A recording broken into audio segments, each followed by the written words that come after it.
Welcome back. This is Jack, and this is an episode of Book Report. We're going to be talking about Watchmen, and with me is my co-host with the Book Report, Meeka. Meeka is a good friend of mine. I served in the Navy, and I would like you to introduce yourself a little bit if you don't mind. Hi, I'm Mika. I'm a big fan of comics, books, reading, RPGs, video games, the usual geeky thing. Unlike me, she is a little camera shy, which is just fine. So that's why we have a little icon for her. Eventually, we'll create her own personal logo, like everybody else I work with, because I have nothing better to do, and I have a lot of time on Photoshop. So, as I said before, we're talking about Watchmen. Mika, real fast, if you had to explain it to somebody who's a complete idiot, how would you explain Watchmen? A roller coaster that plays with your mind. Could you give me a little more specifics? Anything you'd like to call out on? Um, for the most part, if you haven't heard of the series or even read the comic, it's different. It's a lot darker than most people expect. It doesn't fall into those, the cutesy, everything's gonna be good kind of thing for a lot of you're just looking into comics type of things. So it's a little dark, and it has a lot of that early vibe of where you thought that concept of an anti-hero would roll out from. Which makes a lot of sense. One thing that I noticed that I'd like to bring up is how many people have superpowers in the actual book. Actual superpowers. Just one, really. Dr. Manhattan, you can argue Ozymandias because he's so effing smart and able to catch a bullet, but that's really up to you on that one if you wanted to describe him as somebody who has superpowers. By your standard definition, yeah, he would be the only one. But all of them, for the base ideal, if you're looking at them, is you're looking at their definition of their humanity as individuals. Now, if I remember correctly, the writer said um, he believed every character was supposed to represent the darker aspects of what it takes to be a hero, to be somebody who's willing to go out and invoke this kind of justice.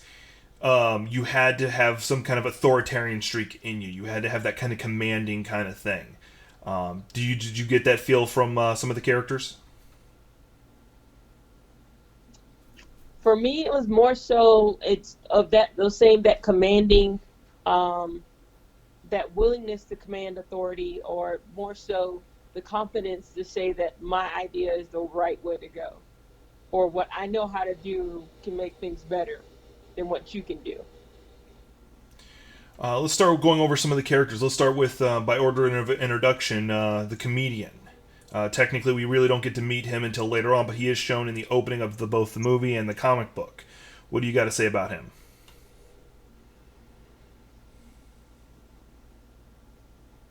Mine was always he's not that funny. From my understanding of his thought process was that everything was a joke, life was a joke, and therefore he treated it as such. Yeah, there's that lack of taking everything serious. Um, that there was not necessarily with not taking everything seriously. It's more so a lot of it is the repercussions are not really that important. You just laugh it off and keep rolling. Yeah. Um, it was kind of like very nihilistic kind of approach to it too. Like nothing mattered, so might as well laugh at it, right? Yeah, So the comedian plays a huge role as he's the one who starts all the things with his death. So, but there's not much to say because he doesn't spend a lot of quote unquote on screen time. Another person would be good to go to next would be Rorschach, who plays a big part in what started the HBO series. You got anything you want to say about him?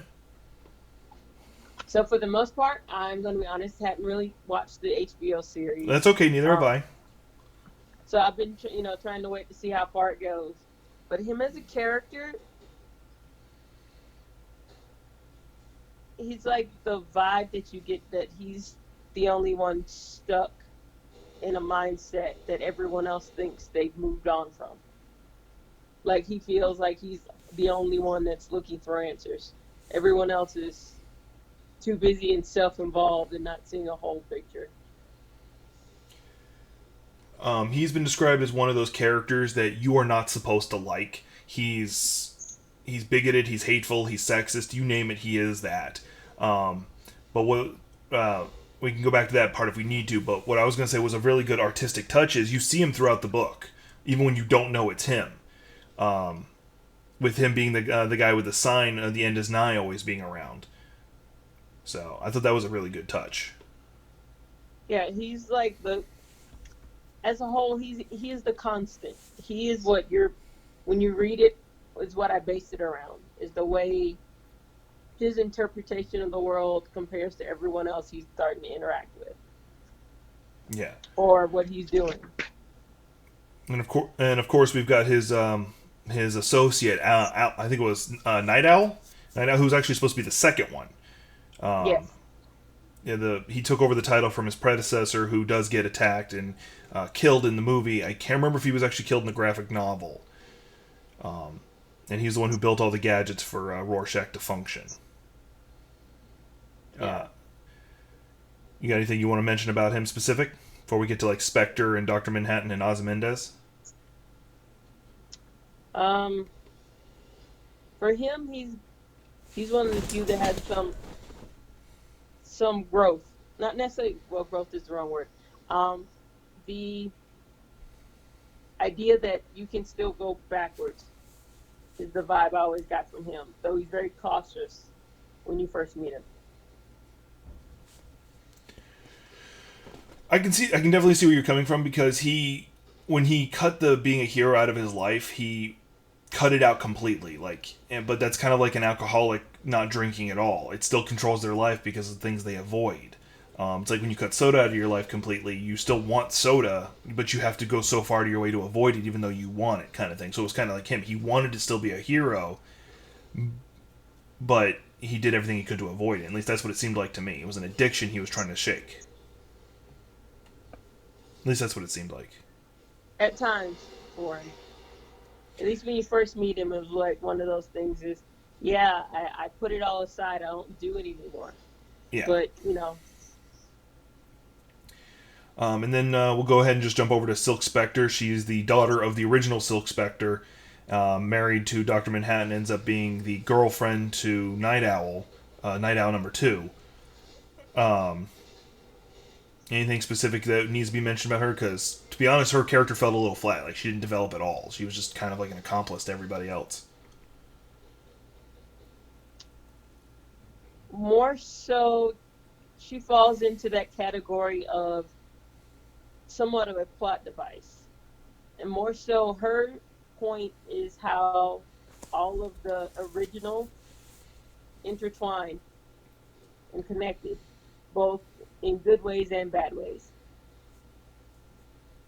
And also, let's not forget, she was kind of I would say partly a linchpin in regards to the next character we're going to talk about, which is Dr. Manhattan.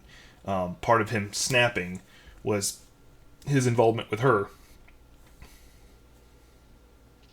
At least that's what it felt like.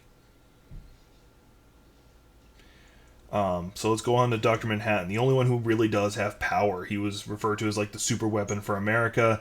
Even in DC Comics, he's considered a god because Watchmen is DC Comics. In fact, if I remember correctly, all the sorcerers and all the magic users tried to attack Dr. Manhattan at one point, and he just kind of shrugged it off like it was nothing, including people like Dr. Fate, for instance.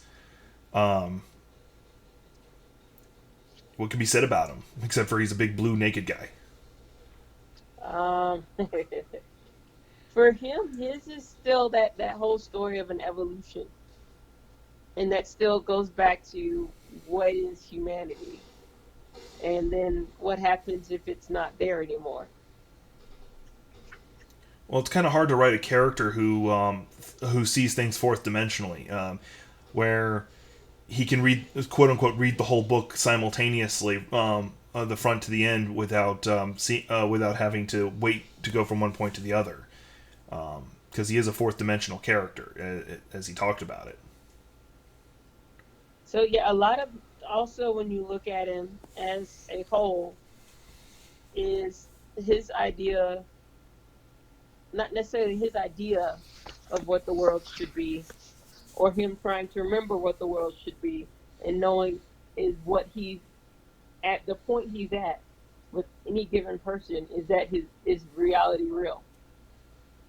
Or what's the point of it if you can control everything? What is the value of anything if he can make anything? Yes, that like that whole purpose. What is my purpose? Why am I here? I think there's a really good scene where they're talking about the chances of Silk Spectre coming into existence, someone he cared about. He said it's like a single molecule of oxygen turning into gold. It's technically possible, however, the odds of it happening are borderline impossible, but it can be done. Just like the possibility of someone like Silk Spectre being born and having to have met him. So, you got anything you want to add on Dr. Manhattan? Because there's so much that can be said about him, but, you know, time limited here. No, I think that's all the major points. If you're just getting into it, like the different minor aspects, because then you don't want to take everything from Well, right yeah, there. then we don't want to spoil the book too much because the point of this whole series is that we recommend you read this. It's good. It's a good journey. Ozymandias. What can be said about him that won't spoil things, other than that he was considered probably one of the most powerful characters other than Doctor Manhattan. Him and Doctor Manhattan were usually showcased back to back to each other, on the magazines and stuff, because they were both the Supermen. If Doctor Manhattan is the Superman, then Ozymandias would be Batman or Lex Luthor, depending on your understanding of Ozymandias. At least that's from my read of it. I feel like they're slightly at points they're counterpoints to each other. It's still one of those what if types of situations. Or what if they each made a different choice? How would their story be different? One is able to see more of the what ifs than the other. And you can argue that might be tied to Ozymandias being tied to the here and now, whereas Dr. Manhattan is stuck in the lethargic nature of the future's already written. There's nothing I can do about it except for play my part. Should agree. I think I do agree with that. Because what was in the direct line from Dr. Manhattan? The world's smartest man, Dr. Ozymandias, is no bigger of a deal to me than the world's smartest ant, or something like that. Yeah, he goes on to say it's for him everything exists, but for the other one, it's more of why does it exist and how does it work in my favor. Yeah. So that's the major cast of characters. There's a lot of side characters that are worth mentioning. Even a whole side story that kind of explains everything very well without spoiling all that. Um, is there really anything that really just caught you, that really just pulled you into it, or if you had to rate the book, how would you rate it? On a scale of what? I'll say 1 to 10. I like 1 to 10, or you can do 1 to 5, your choice. 10 is you have to read this before you die. 1 is, I wish it hadn't been made. I would give it on a scale of 1 to 10. I'd say an 8. An 8, that's a pretty good solid. That's one of those highly recommend you read, but your life will not change because you didn't. At least that's the way I'm reading that. Sound about right? Yeah, it's for it all depends. It's an acquired taste for the series itself. It is a very Like dark noir series. You are right. At least I'd and call it a then noir. I was like and its structure is not in the traditional sense of a lot of some of the comics. Correct. You have this whole section of about this comic book another character's reading within the comic book. I forget the name of it, but it's basically like this pirate story. And when you're reading, you're like, what's the point of this story? But then as you read it and you listen to what's going on in the overall main graphic novel, you're like, oh, this is kind of explaining the allegory behind everything. Dang. So the writer was able to tell a story within a story. So there's lots of layers in this one. Like onions, it has layers. So does cakes. Cakes have layers too. Indeed, they do. So I think we covered pretty much about this book as much as we want. Haven't decided on what our next one we can convene on. We'll figure that out behind the scenes, of course. But I do want to thank you for joining me for this episode. Hopefully we'll be able to do this again soon. All right. Thank you for inviting me. Not a problem. Anyway, this has been Jack and Meeka with the Geek's Perspective. This is an episode of the Book Report. I please ask that you like, subscribe, and share. And in the future, take care of yourself, especially during this quarantine. And since you're in the quarantine, read the Watchmen or watch the show or both, preferably both.